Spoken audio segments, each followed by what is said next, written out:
This is the passage that Jesus read in the synagogue and declared that it pertained to him.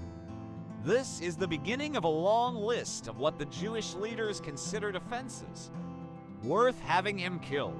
They hated that he challenged their teachings. They objected to the people he surrounded himself with, that he healed people on the Sabbath and called God his Father.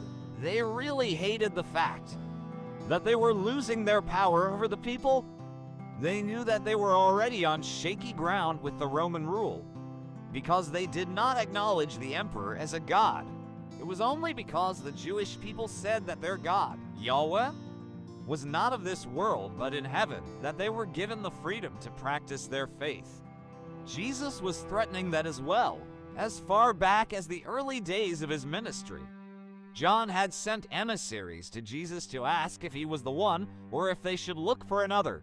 At that time, Jesus sent them back to tell John what they had seen. The blind receive their sight, the lame walk, the lepers are cleansed, the deaf hear. The dead are raised up, and the poor have good news preached to them. Because of this and all the healings that did occur, the people were beginning to believe that he was in fact the promised and long-awaited Messiah. The leaders couldn't chance this. Today is Monday.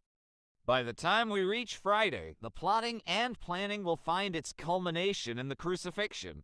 May we take some time this week to read one of the Gospel's accounts of the Passion and meditate on it.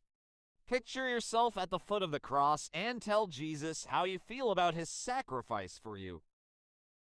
Isaiah 61:1 The Spirit of the Lord God is upon me, because the Lord hath anointed me to preach good tidings unto the meek.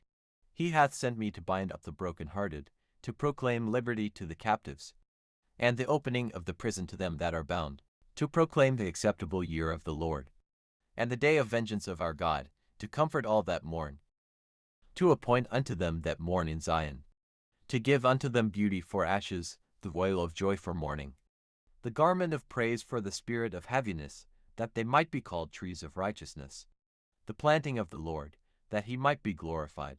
And they shall build the old wastes. They shall raise up the former desolations, and they shall repair the waste cities, the desolations of many generations.